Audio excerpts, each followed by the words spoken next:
రండి అందరం Bible open చేద్దాం. మత్తయి సువార్త 3వ అధ్యాయము 7వ వచనం. వాస్తవంగా ఈరోజు దేవుడు కోరుకున్న తల్లిదండ్రులు ఎవరో చెబుదాం అనుకున్న మిగతా భాగం. దేవుడు కోరుకున్న తల్లిదండ్రుల గురించి గతంలో మనం మాట్లాడుకున్నాం కదా.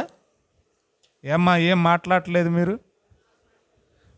దేవుడు కోరుకున్న తల్లిదండ్రుల గురించి 3 పాయింట్లు చెప్పా గత వారం. ఆ మిగతా పాయింట్లు మనం కీర్తన పుట్టినరోజు నేర్చుకుందాం. ఓకేనా? రైట్.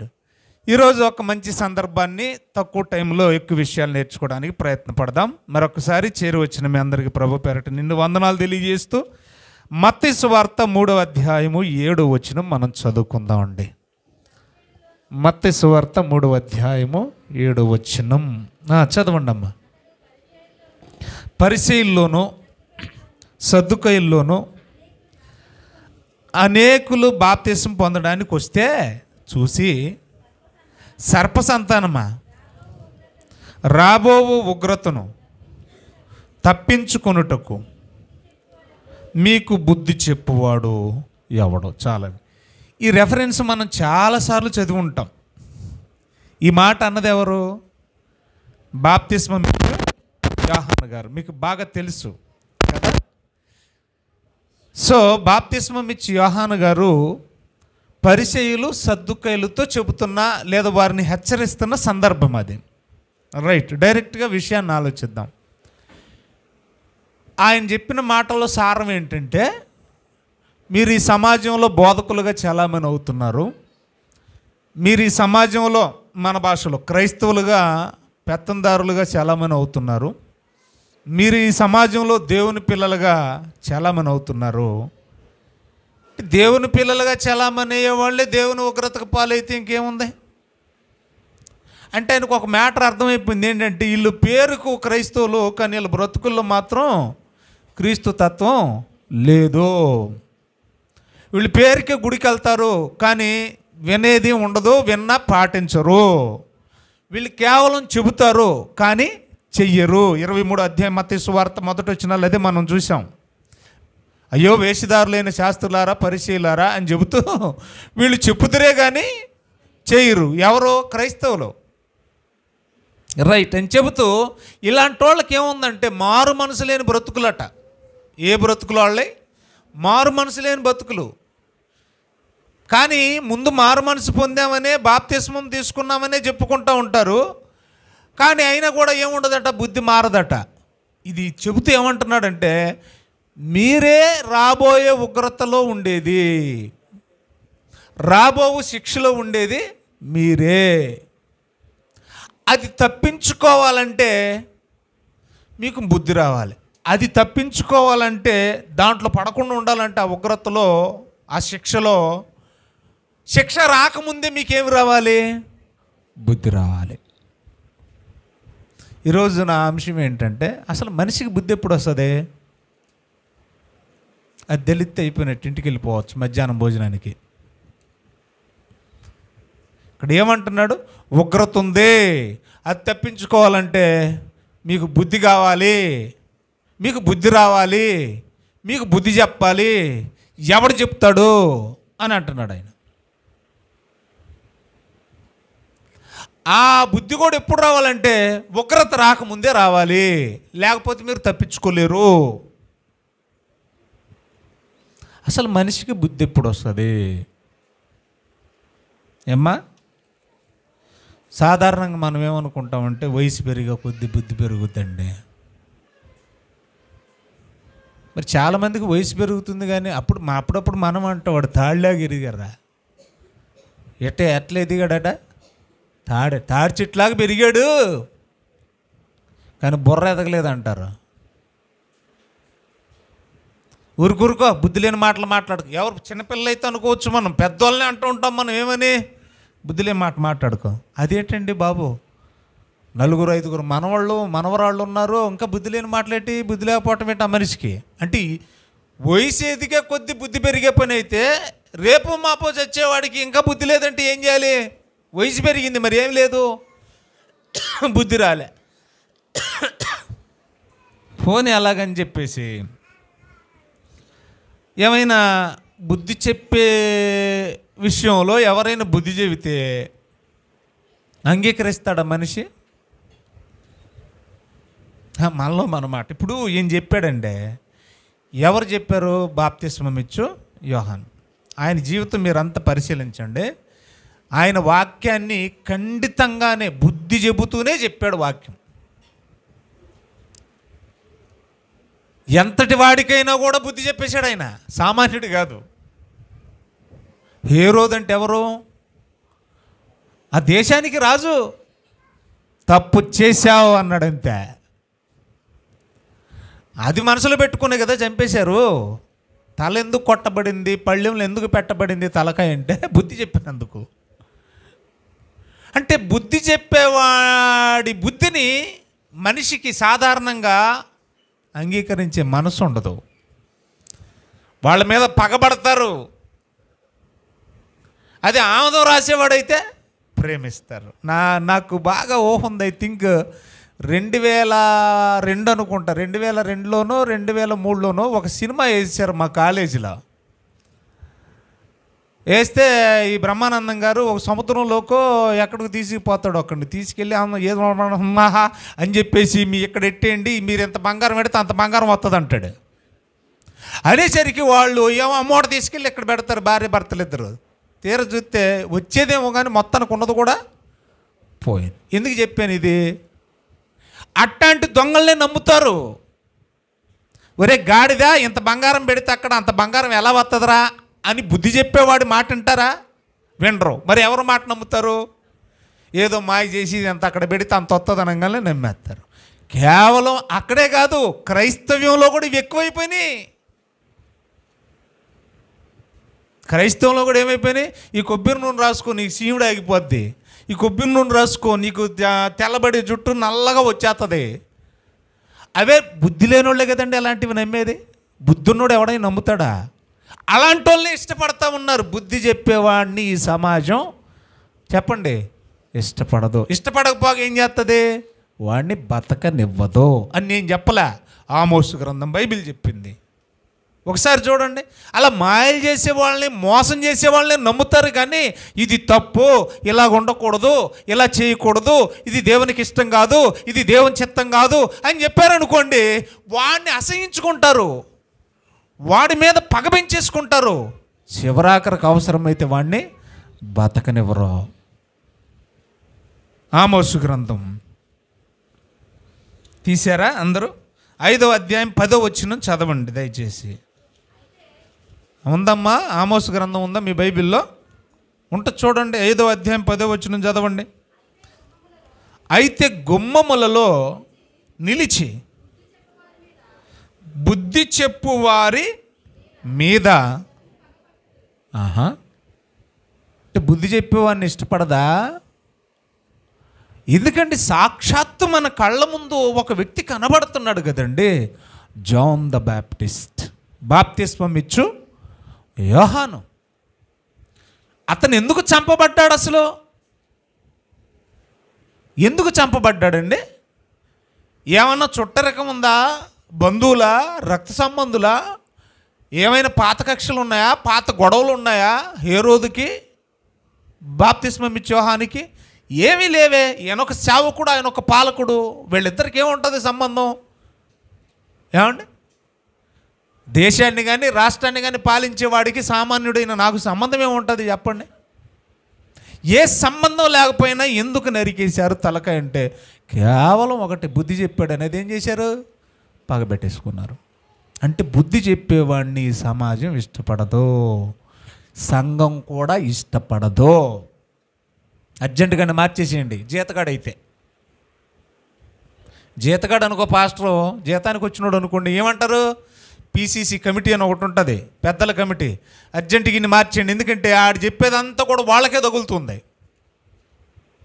ఈ సేవకుడు చెప్పేదంతా కూడా వాళ్ళకే సూటిగా తగులుతుంది వాక్యం. అందుకని ఏం చేస్తారు? బుద్ధి చెప్పేవాడిని అంగీకరించరు. అర్జెంటుగా మార్చేయండి, మార్చేయండి, మార్చేయండి, మార్చేయండి. అంటే సేవకులను మార్చేస్తారు కానీ వీళ్ళు మారరు. మనుషులు మారరండి. మేము మారం, పాస్టర్ని మార్చుకుంటాం అవసరమైతే, మాకు అనుకూలంగా చెప్పేవాడిని తెచ్చుకుంటాం. మళ్ళీ చదువమ్మా 5:10 ఆమోసు గ్రంథం. గుమ్మాల్లో నిలిచి బుద్ధి చెప్పు వారి మీద జనులు పగబడతారంట, యథార్థంగా మాట్లాడినవాడిని అసహించుకుంటారట. అరే మాయలు మంత్రాలు చేసే వాళ్ళని ఇష్టపడతారంటండి. ఒకడు పోయేసరికి ఒకడు పుట్టగొడుగులాగా పెరిగిపోతున్నారండి. ఎవరు? మాయగాళ్ళు. ఒకటి తరం అంతరించిపోతుందిలే, ఈ మాయగాడు అయిపోయిందిలే చరిత్ర అనుకుంటూ ఇంకొకడు పుట్టుకొస్తూ ఉన్నాడు. పేర్లు చెప్పడానికి కూడా అసహ్యం వేస్తుంది నాకు. ఈ మధ్య అంబతేజ్ అని మరొకటి తయారయ్యాడు ఖమ్మం జిల్లాలో. అక్కడ గలసొక్క చెప్తున్నాడు, పేరు చెప్తున్నాడు. అడికి ఏ జబ్బు పేరు మొత్తం చెప్తలేదు. నీ పేరు నా అంటాడు. నానగానే వెనక నుంచో ముందు నుంచో తడుముకోవాలి. నాగరాజు. మీ ఊరు బా అంటాడు. బా అంటే ఇంకా అది భద్రాచలమో బెంగళూరు ఏమో తెలియదు, ఏదో బా అంటాడు కాబట్టి వెనక ముందు తగిలించుకోవాలి దాన్ని ఎక్కడ మధ్యలోనో. ఇలాంటి మాయలు ఎక్కువైపోయాయి. అలాంటి వాళ్ళని నమ్ముతున్నారండి బాబు. చాలా బాధగా ఉందండి. అంటే బుద్ధి చెప్పేవాడిని లోకం కానీ సంఘం కానీ ఇష్టపడదు. మరి ఇష్టపడకపోతే మనకు బుద్ధి వచ్చేది ఎప్పుడు? మన బుద్ధి రాకపోతే మనకి భయంకరమైన ఉగ్రత ఉందని చెప్తున్నాడు అక్కడ. బుద్ధి రాకపోతే ఏమవుద్దట? ఉగ్రత నుంచి మీరు తప్పించుకోలేరు అన్నాడు. మరేం చేద్దాం మనం? బుద్ధి రావాలంటే ఏం చేయాలి? అసలు ఇక్కడ ప్రశ్న చూడండి. మీకు బుద్ధి చెప్పువాడు, చూడండి బైబిల్ ఏముందో, రాబోవు ఉగ్రత నుండి తప్పించుకొనుటకు చదవండి అమ్మా, గట్టి చదవండి అమ్మా. ఏమ్మా ఐసినీళ్ళు లాగా వచ్చారు ఏంటి? గొంతుకులు పట్టుకుపోయినట్టు మాట్లాడుతున్నారు. గట్టి చదవండి.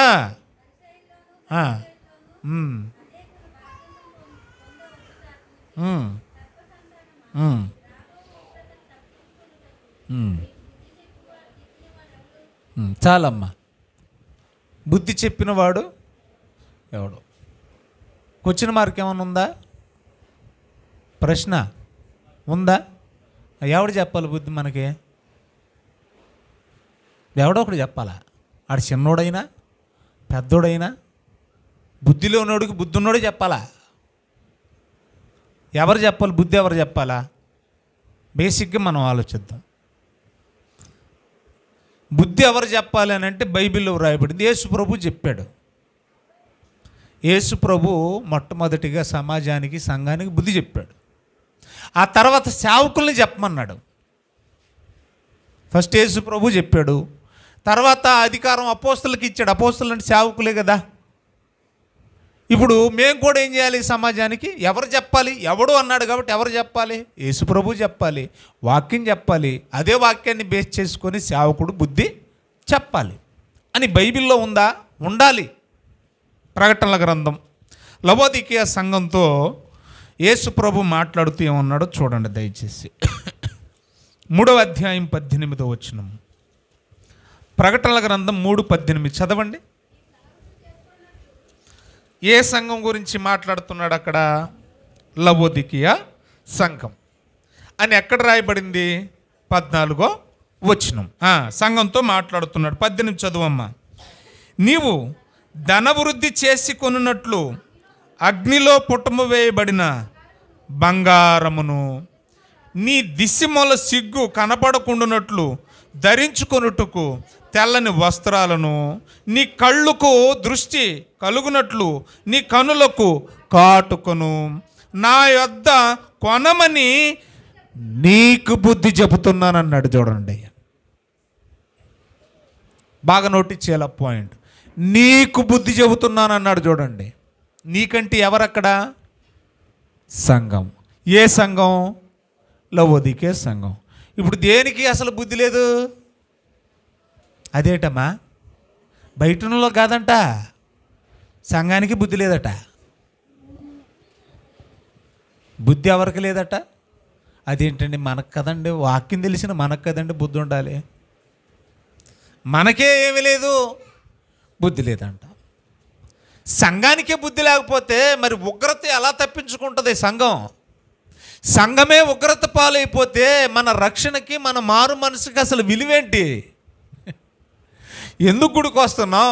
ఎన్ని వాక్యాలు వింటున్నాం? సెల్ ఫోన్లలో, టీవీలలో ఎక్కడ పడితే అక్కడ వాక్యాలు వింటున్నాం, ఎక్కడ పడితే అక్కడ మీటింగ్లకు వెళుతున్నాం, ఎప్పుడు పడితే అప్పుడు ప్రార్థనలు చేసుకుంటున్నాం. అలాంటి మనకి బుద్ధి లేకపోతే, మనమే ఉగ్రతలో పడిపోతే మన రక్షణకు, మనం పొందిన మారు మనసుకు, మనం దేవుని పిల్లలం అనిపించుకున్నందుకు విలువేముంది? అర్థమేముంది? ఇప్పుడు సంఘానికి యేసుప్రభు ఏం చెప్తున్నాడు? బుద్ధి చెప్తున్నాడు. అపోస్తుల కార్యాలు 20వ అధ్యాయం 31వ వచనం. అపోస్తుల కార్యాలు 21వ అధ్యాయం 31వ వచనం.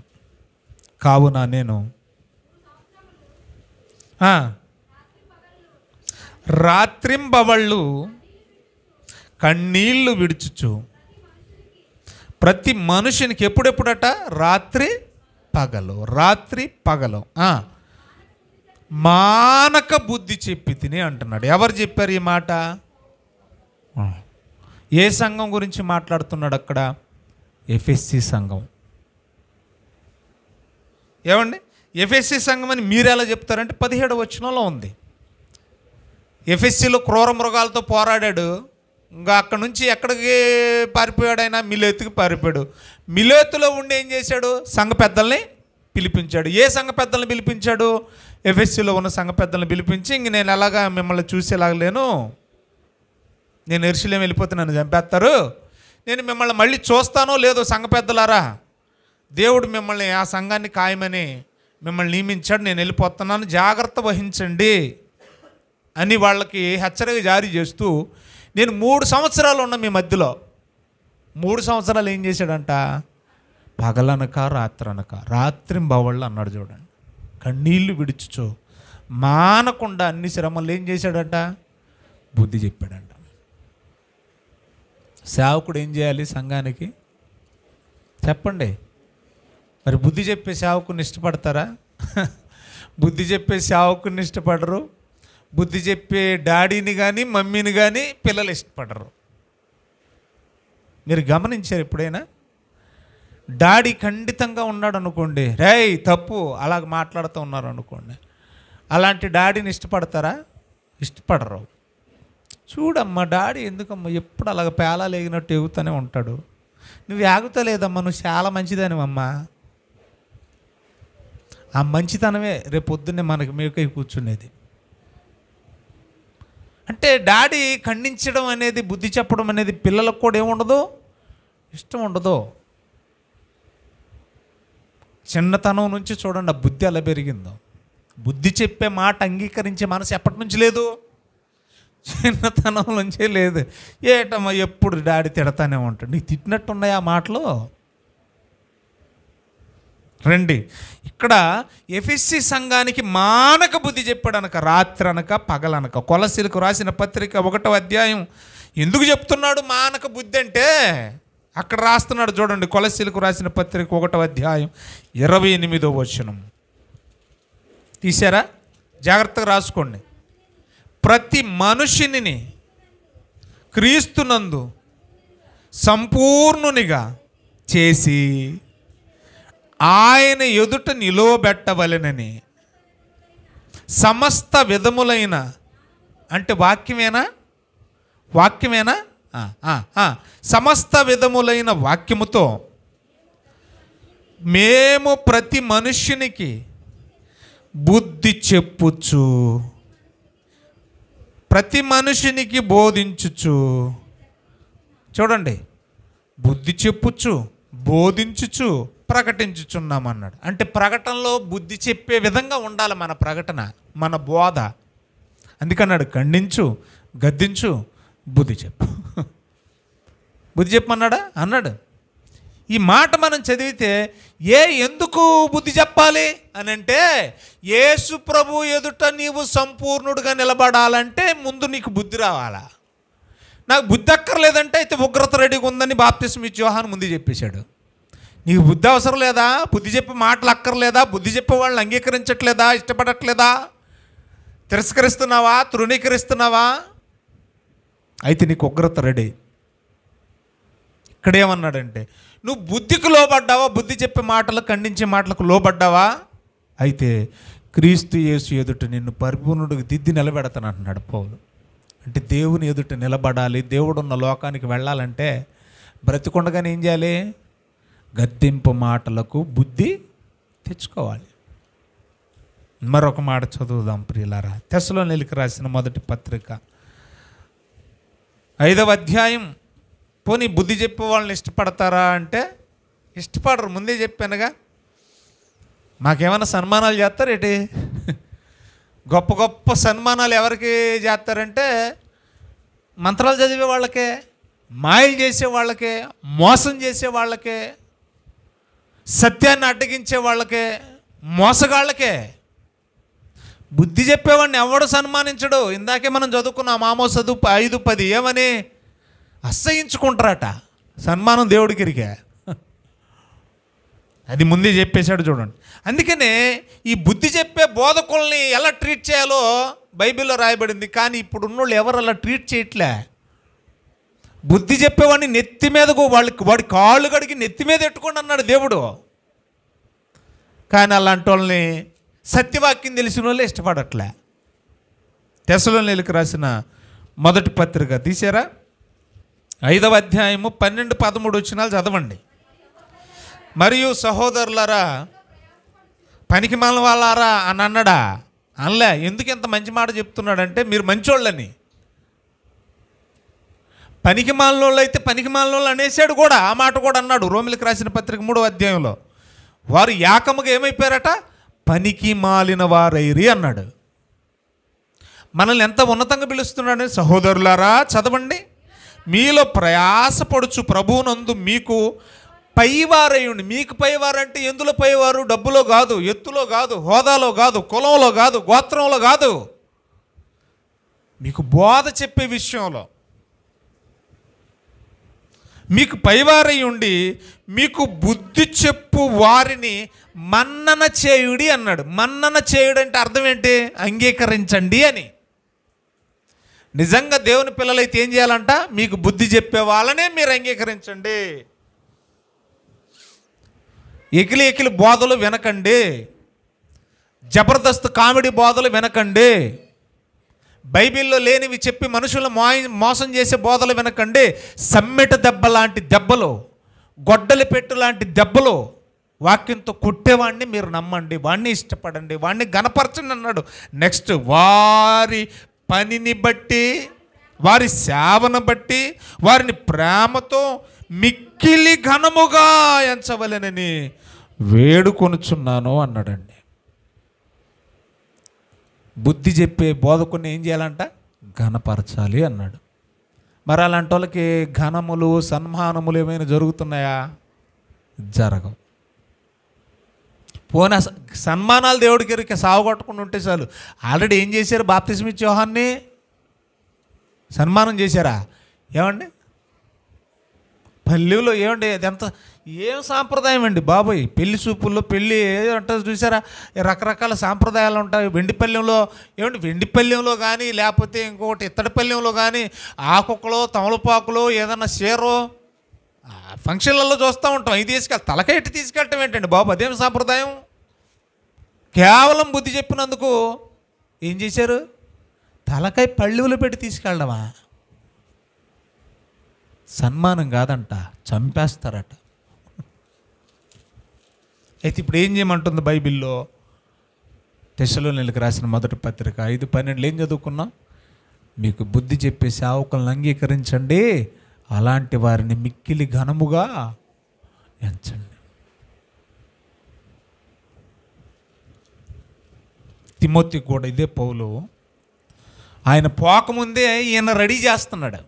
తిమోతి కూడా ఎలా బోధ చేయమంటున్నాడో సంఘానికి తిమోతికి రాసిన 2వ పత్రిక 4వ అధ్యాయం 2వ వచనంలో చెప్తున్నాడు చూడండి. వాక్యాన్ని ప్రకటించు. ఎప్పుడెప్పుడంటే నీకు వీలు దొరికినప్పుడల్లా. ఆ రోజు ఈ రోజు అని ఏమీ లేదు. సమయమందు అసమయమందు ప్రయాసపడు, సంపూర్ణమైన దీర్ఘశాంతంతో. ఏటట? ఉపదేశించు. ఉపదేశించేవాడికి ఏముండాలి? శాంతం ఉండాలి, దీర్ఘశాంతం కూడా ఉండాలి. ఖండించు, గద్దించు, చాలండి. ఒక సంఘానికి సేవకుడు ఎవరు?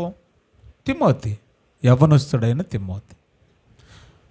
ఒక ఆత్మ సంబంధమైన తండ్రిగా ఆత్మీయతలో ఓనమాలు దిద్దాడు గనుక, అతని ఆత్మను ప్రభు దగ్గరికి నడిపించాడు గనుక ఆత్మీయ జీవితాన్ని ఆ తండ్రి ఉత్తరం రాస్తా అంటున్నాడు. ఏమంటున్నాడు? ఖండించు, గద్దించు, బుద్ధి చెప్పు. ఈ మాటలు మనం చదువుతూ ఉంటే మనిషికి బుద్ధి ఎప్పుడు వస్తుంది అనే తర్వాత ప్రశ్న. మొదటిగా బుద్ధి అనేది లేకపోతే చచ్చేలోపు, ఆ తర్వాత బుద్ధి వచ్చినా ఉపయోగం లేదు. సత్యాక బుద్ధి వస్తుందా అంటే వస్తుంది, అది కూడా చూపిస్తారు రెఫరెన్స్. కంగారు పడకండి, ప్రతిదానికి బైబిల్లో ఆధారాలు ఉన్నాయి. ఉగ్రత రాకముందే బుద్ధి వస్తే బెటరు, ఉగ్రత వచ్చాక బుద్ధి వచ్చిన ఉపయోగం లేదు. బుద్ధి అనేది ఉగ్రత రాకముందే రావాలి అన్న విషయం మనకు ఒకటి అర్థమైంది. మరి ఎవడు చెప్పాలి? మీకు ఎవడు చెప్తాడు అన్నాడు కాబట్టి ఆయన ప్రశ్న అక్కడ. యేసు ప్రభు చెప్పాడు, సేవకులు చెబుతానే ఉన్నారు. బైబిల్ ఇప్పటి వరకు అయ్యే కదా మనం చూసాం. యేసు ప్రభు చెప్పాడు సంఘానికి, పౌలు చెప్పాడు, తిమోతి చెప్పాడు, చాలామంది అపోస్తులు చెప్పారు. ఏమండి, పాత నిబంధనలో ప్రవక్తలు చెప్పారు. వాళ్ళు వీళ్ళు చెప్పిందంతే ఏంటి? బుద్ధి కాదా? బుద్ధే. కాబట్టి మనం బుద్ధి తెచ్చుకోవాలి. అసలు నా ప్రశ్న మొట్టమొదటికి వేయాల్సిన ప్రశ్న నేను ఇప్పుడు వేస్తున్నాను. అసలు బుద్ధి అంటే ఏంటండి అమ్మా? బుద్ధి అంటే ఏంటి? అదేంటమ్మా అలాగున్నారు? మేమేం చెప్తే మీరేం చెప్తారో ఎంతకన్నట్ట? అందుకని మీరు చెప్పాలనుకుందే చెప్పండి, మేము అనుకున్నది ఎప్పుడు కావద్దు అనుకుంటారు మీరు. బుద్ధి అంటే ఏమి లేదండి, ఆన్సర్ అక్కడే ఉందండి. 3:7 చూడండి మళ్ళీ ఒకసారి. మత్తయి సువార్త 3వ అధ్యాయం 7వ వచనం. బుద్ధి అంటే ఏంటి అక్కడే ఉంది చూడండి.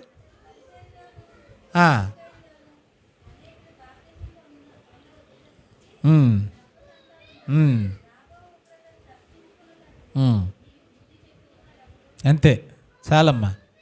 అక్కడే ఉంది. ఎవరైనా ఏమన్నా ఆలోచించారా? అంతే. అంటే చాలా సింపుల్గా చెప్తాను చూడండి.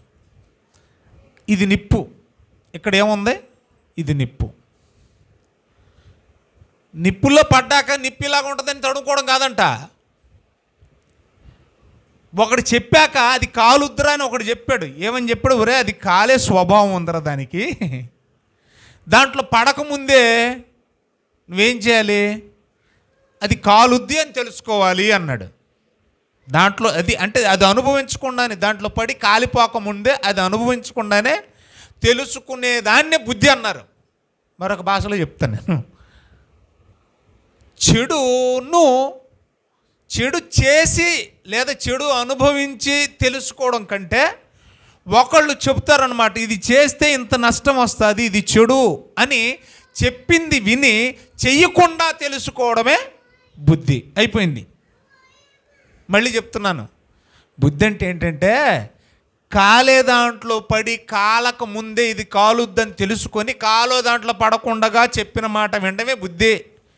చెడు చేసి అనుభవించి అప్పుడు తెలుసుకోకుండా చెడు అని విన్న తర్వాత చెయ్యకుండానే ఆ చెడు జోలికి వెళ్ళకుండటమే బుద్ధి. అదే బుద్ధి ఇక్కడ చెప్పాడు. రాబోయేది ఉగ్రత, అది ఎలాగుంటుందో చూద్దాం. అందులో పడ్డాక తెలుసుకునేది కాదంట బుద్ధి. అందులో పడ్డాక తెలుసుకునేది ఏముంది? బుద్ధి లేనోడు అందులో పడేది. దానియేలు గ్రంథం 12 ఎండింగ్ వర్సెస్లో మనం చదువుతూ ఉంటాం. 11, 8, 9 వచనాలు చదువుతుంటే బుద్ధిమంతుడు పరమునకు పోవు జీవ మార్గమును అన్నాడు. బుద్ధిమంతుడు ఆకాశమందలి జ్యోతులు అన్నాడు.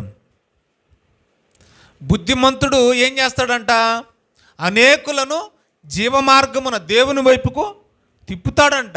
ఎన్ని మాటలు రాయబడి ఉన్నాయి అంటే, బుద్ధిమంతుడు అనేవాడు ఏం చేస్తాడు? ముందుగానే జాగ్రత్త పడతాడు. ఇది చెడు అని తెలిసిన తర్వాత దానిని అనుభవించకుండానే, అది మన దగ్గరికి రాకుండానే దాని జోలికి వెళ్లకుండా కాపాడుకుంటాడు తను. ఇది కాలుద్దని తెలిసాక కాలుద్దే లేదని ఏలెట్టడంట. ఓ కాలుద్ది అన్నాడు కాబట్టి కాలుద్ది, దాని జోలికి మనం వెళ్ళొద్దని జాగ్రత్త పడతాడు. ఇది ఉగ్రత అన్నాడు కనుక అయితే ఉగ్రత, ఈ ఉగ్రత మన దగ్గరికి రావద్దు, మనం దాని దగ్గరికి వెళ్ళొద్దు అని ముందుగానే జాగ్రత్త పడతాడు. బుద్ధి అంటే ఏంటంటే చెడుని అనుభవించకుండానే తెలుసుకొని దాని జోలికి వెళ్లకుండా ఉండటమే బుద్ధి. కాలేది కాలుద్దని తెలుసుకొని కాలక ముందే దాని జోలికి వెళ్లకుండా ఉండటమే బుద్ధి. ఉగ్రత దాంట్లో పడకుండానే చెప్పిన మాట విని దానిలో పడకుండా తను తాను కాపాడుకోవడమే బుద్ధి. మరి అలా ఎవరు చేస్తారు అని అంటే బుద్ధి లేనోళ్ళు చేస్తారు. బుద్ధి ఉన్నోళ్ళు ముందుగానే చెప్పిన మాట విని దాని జోలికి వెళ్ళరు. ఇప్పుడు సంఘమా మిమ్మల్ని అందరినీ ప్రశ్నిస్తూ ఉన్నాను, మరి మీకు ఎవ్వరు బుద్ధి చెప్పలేదా? మీకు ఎవరు చెప్పలేదా? నాకైతే రోజు బైబిల్ చెప్తానే ఉంది. ఏమండి, ఇప్పుడు కాలుద్దని బుద్ధి చెప్పినోడికి ఎలా తెలిసింది? ఆడికి ఎవరో చెప్పారు. ఆ చెప్పిన ఆయనకి ఎవరు చెప్పారు? ఆయనకు కూడా ఎవరో చెప్పారు. ఆయనకి చెప్పినోడికి ఎవరు చెప్పారు? ఇలాగ వెనక్కి లేకపోతే ఆఖరికి ఎవడో కాల్చుకున్నోడు ఉంటాడు. మీకు అర్థమైందా? ఇది కాలుద్దని ఎలా తెలిసింది? 10 మందికి చెప్పితే వాళ్ళకి అర్థమైంది. ఆ ముందు ఫస్ట్ వాడు ఉంటాడు చూసారా, ఆడికి ఎలా తెలిసింది? ఆరిజిన్, మూలం ఇది కాలుద్దని కనిపెట్టినోడికి ఎలా తెలిసింది? ఆడు కాల్చుకున్నాడు. కాబట్టి 2 విషయాలు, ఒకటి మనకు బుద్ధి చెప్పేలు కాల్చుకునైనా ఉండాలి బతికి, లేదంటే అది అనుభవంతో అనుభవించైనా చెప్పి ఉండాలి.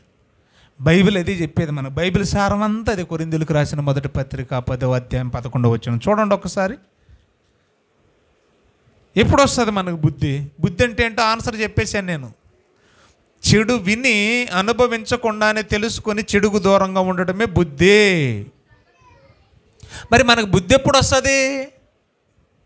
అమ్మా ఈ సంగతులు అన్నాడు. ఏ సంగతులు? అందరూ ఎలా చూపించండి నాకు బైబిల్, ఎలా చూపించండి బైబిల్, ఎలా చూపించండి. ఇందులో ఏమున్నాయి? ఇందులో ఏమున్నాయి? సంగతులు ఉన్నాయి. ఏమి సంగతులు ఉన్నాయి? చాలా సంగతులు ఉన్నాయి. కాలిపోయిన జీవితాలు ఇందులో ఉన్నాయి, బాగుపడ్డ జీవితాలు ఇందులో ఉన్నాయి. ఎందుకు ఇచ్చాడు ఇందులో? దేవుడు బుద్ధి లేక ఇచ్చాడా? దేవుడికి బుద్ధి లేక రాశాడండి ఈ గ్రంథాన్ని, 66 పుస్తకాలు. ఎందుకు రాసి ఇచ్చాడండి మనకి? మనకే ఎందుకు ఇచ్చాడండి బాబు? ఏ జంతువుకి ఇవ్వలేదు దేవుడు, మనకెందుకు ఇచ్చాడు దేవుడు? ఈ సంగతులు చదవండా. దృష్టాంతములుగా బైబిల్లో ఉన్న వ్యక్తులకు సంభవించి, అంటే బైబిల్లో ఉన్న వ్యక్తులకు కొన్ని సంభవాలు జరిగాయి. ఆకాను దెబ్బైపోయాడు, సంసోను దెబ్బైపోయాడు, రాహాబు బాగుపడింది, రూతు చక్కగా మారు మనసు పొందింది, దేవుని బిడ్డగా మలచబడింది. ఏమండి, ఇలా ఎన్ని చెప్పమంటారు చెప్పండి? గెహజీ జీవితంలో నాశనం తెచ్చుకున్నాడు.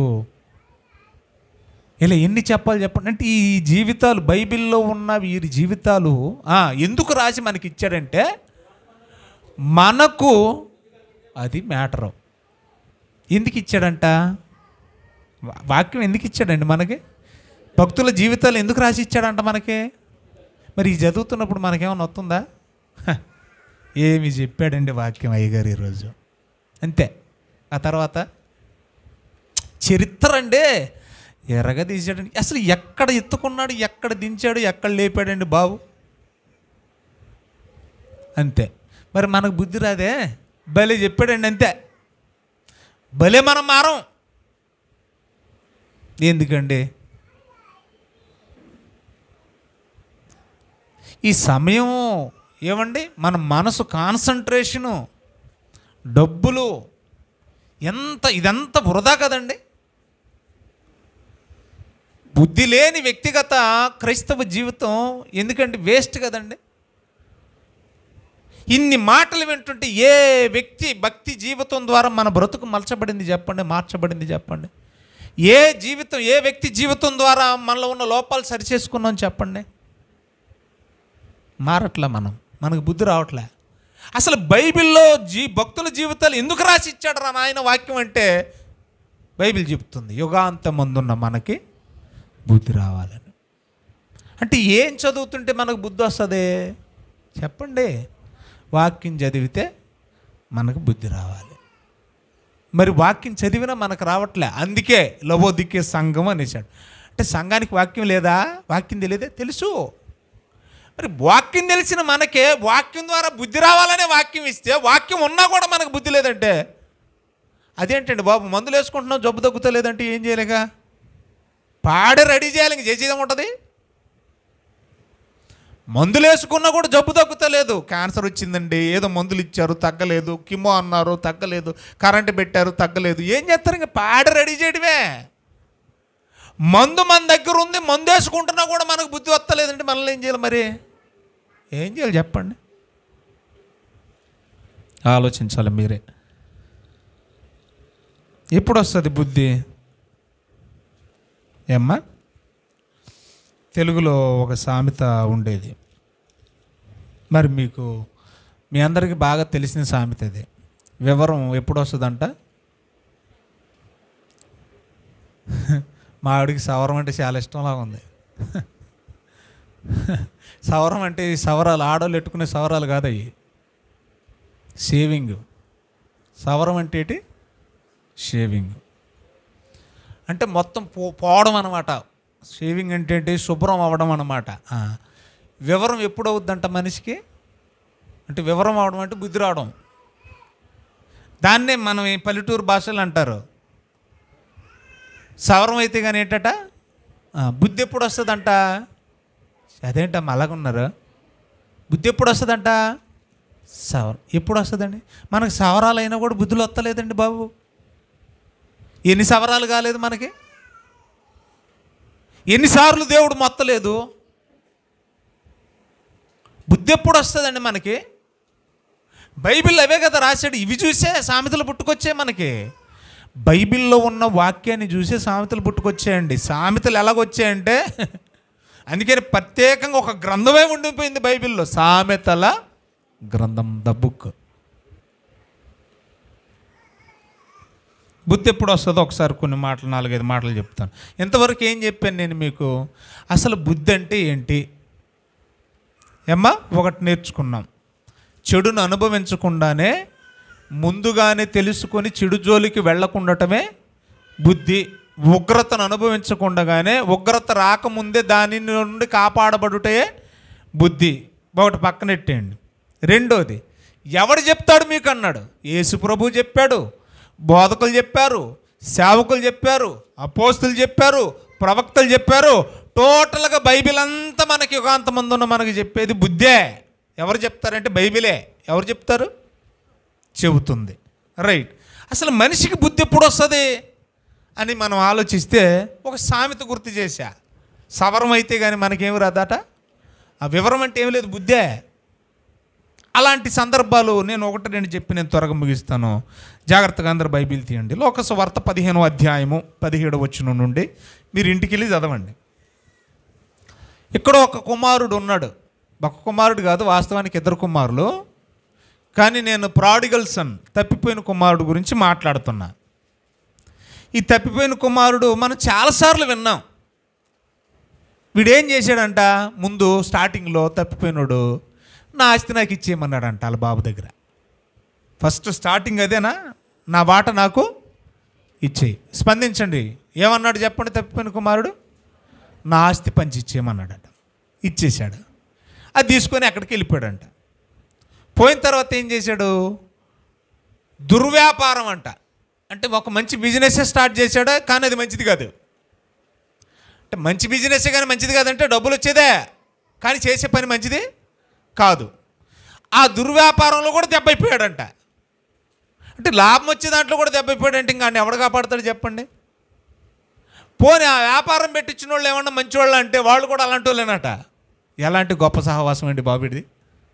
సరే, అంత అంత చివరికి ఏమైపోయింది మీరు చెప్పండి? అంటే ఇందాక మనం అనుకున్న ఆ లాంగ్వేజ్లో, ఆ టర్మినాలజీలో చెప్పండి. మనోడికి ఏమైంది ఇప్పుడు చివరికి? అదేంటండి చివరికి ఏమైందండి మనోడికి? సవరం. ఈ సవరం మామూలుగా అవలే, ఆఖరికి పంది కూడా శత్రువు అయిపోయింది వీడికి. ఎవరు శత్రువు అయ్యారు? పంది.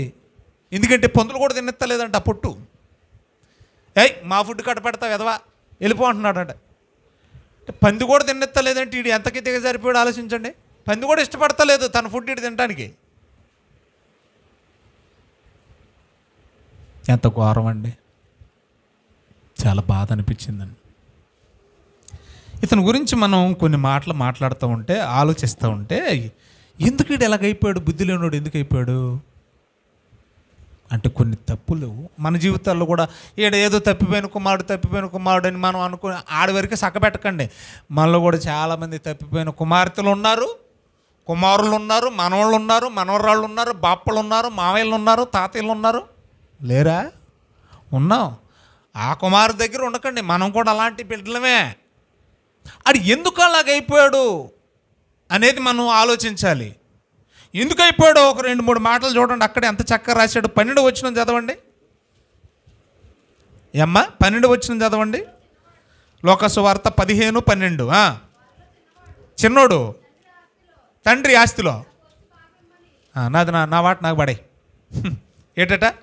నా వాట నాకు పడే. నాకు ఇక్కడ ఏం ఆలోచన వచ్చిందో తెలుసా? ఎవడరా నీకు చెప్పాడు? నీకు ఎవడు చెప్పాడు? సొంత నిర్ణయం. మనకు సవరం ఎప్పుడు అవుద్దంటే చెప్పండి, సొంత నిర్ణయాలు తీసుకుంటే మనకు అయ్యేది సవరమే. పెద్దల సలహాలు తీసుకోవడం చాలా మంచిది. అనుభవజ్ఞులు అనుభవించి చెప్పేవి అంగీకరించడం చాలా మంచిది. సొంత నిర్ణయం. నాది పడే, నాకు రెక్కలు వచ్చాయి, ఇంక నీ మీద ఆధారపడాల్సిన పని లేదు, నా బతుకు నేను బతుకుతాను. ఎవరి నిర్ణయాలు ఇవి? సొంత నిర్ణయాలు మనల్ని ఎక్కడికి తీసుకెళ్ళిపోతాయి? నాశనానికి తీసుకెళ్ళిపోతాయి. అందుకన్నాడు కదా, ఒకడు మార్గము తన దృష్టికి తిన్నగా కనపడుతుంది, తుదకు నాశనానికి దారితీస్తుంది అన్నాడు. తర్వాత మరొక విషయాన్ని ఇక్కడ మీరు గమనించండి. 13 వచనంలో ఏమన్నాడో, కొన్ని దినాలైన తర్వాత ఆ చిన్నోడే అంతే వచ్చేది మొత్తం కూర్చుకొని ఆస్తిని తీసుకెళ్ళిపోయాడంట. మొత్తం తీసుకెళ్ళిపోయి ఎక్కడ పోయాడు? చాలా దూరం వెళ్ళిపోయాడు. ఎందుకంటే ఈ ఊర్లో పెద్దగా రావట్లేదంట రాబడి. కాబట్టి ఎక్కడికి వెళ్తే మంచి లాభాలు వస్తాయి ఆ దేశానికి వెళ్ళిపోయాడట. వెళ్ళిపోయి అక్కడ ఆస్తిని ఏం చేశాడు చూడండి. ఆస్తిని ఏం చేశాడంట? అసలు ఇక్కడ బిజినెస్ పెట్టించిన వాళ్ళు కూడా అలాంటిలే కదా. ఏ వ్యాపారం అండి ఇది? మళ్ళీ మనమాట అండి. ఏ వ్యాపారం? అసలు వ్యాపారం చేయొద్దనలా దేవుడు. వ్యాపారం చేయమన్నాడు, కానీ దుర్వ్యాపారం చేయొద్దన్నాడు. వ్యాపారం చేయమన్నాడు, మంచి చేయండి, సమాజానికి ఉపయోగపడే ప్రోడక్ట్ మీరు ప్రొడ్యూస్ చేయండి, ఉత్పత్తి చేయండి, సేల్ చేయండి. బట్టల వ్యాపారం మంచిదా కాదా? మంచినీళ్ళు కూడా వ్యాపారమే. మంచినీళ్ళు వ్యాపారం జరుగుతుందా లేదు ఇప్పుడు? ఏమండి? మంచినీళ్ళు కూడా వ్యాపారమే, మంచిదే, చేయండి. హోటల్ బిజినెస్ మంచిదే, మనిషికి బోయెట్టేదే కదా, చేయండి. ఇందులో కూడా రకాలు ఉన్నాయి. ఈ మధ్యనే మొన్న న్యూస్లో చూశాను నేను. హైదరాబాద్ స్టార్ హోటళ్ళలో అన్నాడట, మటన్ అని చెప్పేసి కుక్క మాంసం పెట్టేస్తున్నారట.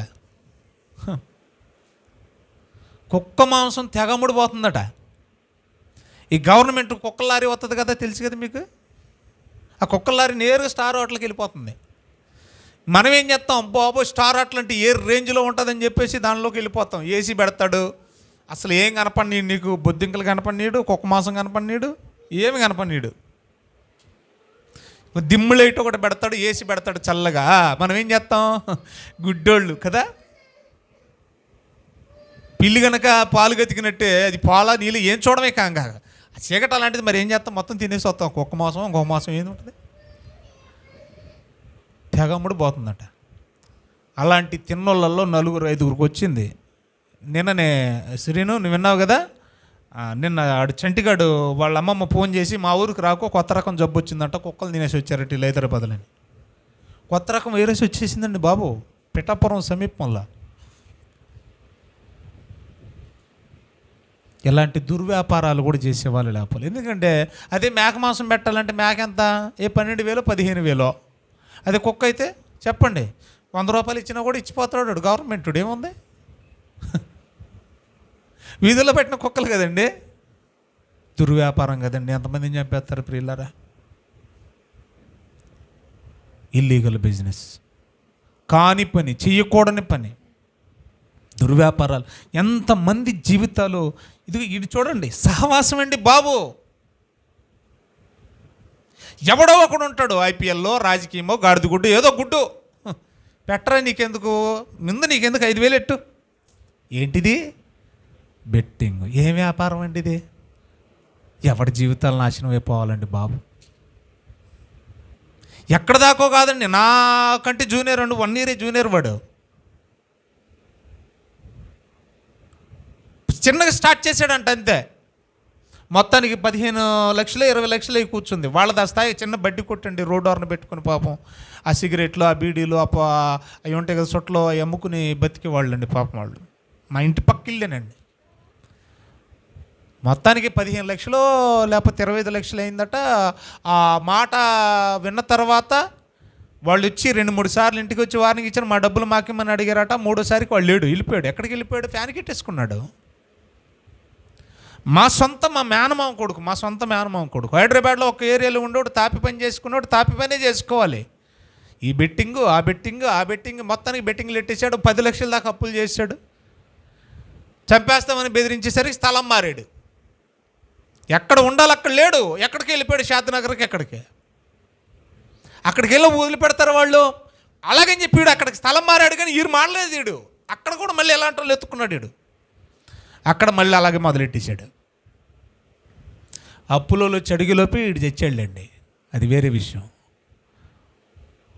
బెట్టింగ్లు జీవితాలు నాశనం అయిపోతూ ఉన్నాయండి. ఏ వ్యాపారం అండి బాబు ఇది? ఊర్లో వదిలేసి వెళ్ళిపోయిన వాళ్ళు లేకపోలేదండి. ఈ బెట్టింగ్ల వల్ల సమాజాలకు దూరంగా బతుకుతున్నారు. వ్యాపారం చేయండి, మంచి వ్యాపారం. వీడు చేసిన పెద్ద తప్పు ఏంటంటే దుర్వ్యాపారం.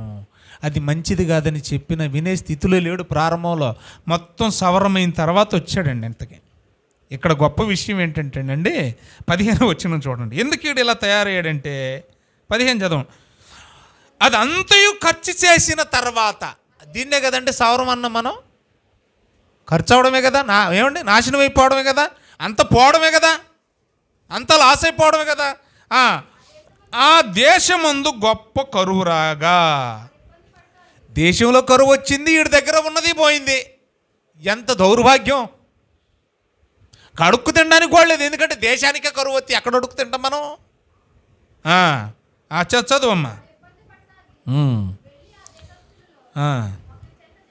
ఎక్కడ మంచోడు ఏమన్నా ఆడు?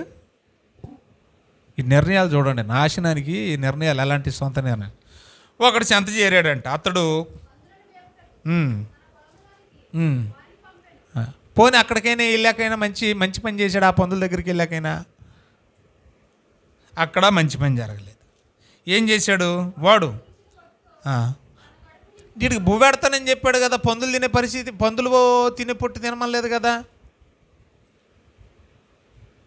వీడి బుద్ధి, వీడి ఆలోచన అంతా కూడా చాలా దుర్మార్గంగా వంకరం. చివరాఖరికండి వీడు మొత్తం సవరం అయిపోయినా కూడా వీడి వివరానికి వచ్చాడు. దేవునికి స్తోత్రం. వీడు బతికొండగానే ఏం చేశాడు? వివరానికి వచ్చాడంటే బుద్ధి తెచ్చుకున్నాడు. తర్వాత స్టోరీ మీకు తెలిసి నేను ఇంక చదవక్కర్లేదు. చివరాఖరికి ఎందుకు వచ్చినా కూడా మా బాబు దగ్గరికి వెళితే ఈ పందుల కంటే చక్కని భోజనం, పందులు తినేదానికంటే మంచి బో దొరుకుద్దని బాబు దగ్గరికి వచ్చాడు. మారు మనసు పొంది స్టోరీ ఇది. వీడికి ఇక్కడ మనం తెలుసుకోవాల్సింది ఏంటంటే, చచ్చిపోక ముందే బుద్ధి వచ్చింది. అందును బట్టి ఆనందించాలి. చచ్చాక బుద్ధి వచ్చిన ఉపయోగం లేదు. అంటే చచ్చాక కూడా బుద్ధి వస్తుందా? ఇదే లోకసువార్త 16వ అధ్యాయం. అమ్మా, ధనవంతుడు లాజరు గురించి మీకు బాగా తెలుసు. లోకసువార్త తీసారమ్మా, 16, 27, 28 చదువమ్మా.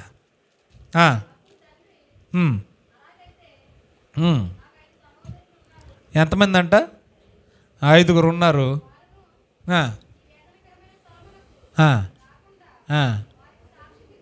ఎప్పుడు చెప్తున్నాడు? చచ్చాక ఏమొచ్చింది మనోడికి? బుద్ధి వచ్చిందా? బుద్ధిలో ఉన్నాడు ఎవడైనా కూడా ఇక్కడికి రాకూడదు బాబాయ్, నా సహోదరులు ఉన్నారు బాబాయ్ అంటాడా? ఆడికి బుద్ధి వచ్చింది. ఎప్పుడు వచ్చింది బుద్ధి? భూమి మీద ఉండగా రాలే, బతికుండగా రాలే. మరి బుద్ధితో ఉపయోగం ఏముంది?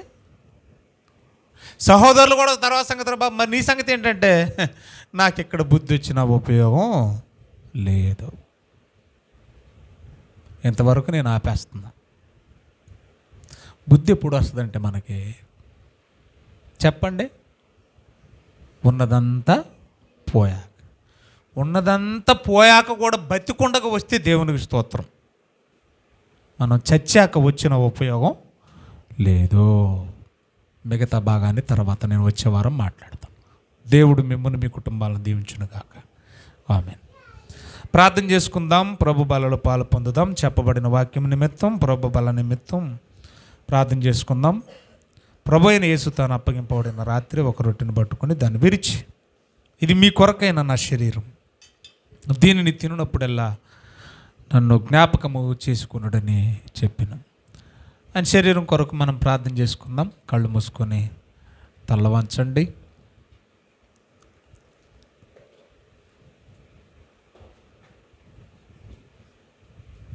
చంద్రరావు నాన్నగారు ప్రార్థన చేస్తారు ఆయన శరీరం కొరకు, చెప్పబడిన వాక్యం కోసం. అందరూ కూడా ప్రార్థనలు ఏకీభవించండి. నాన్న మైక్ తీసుకెళ్ళు.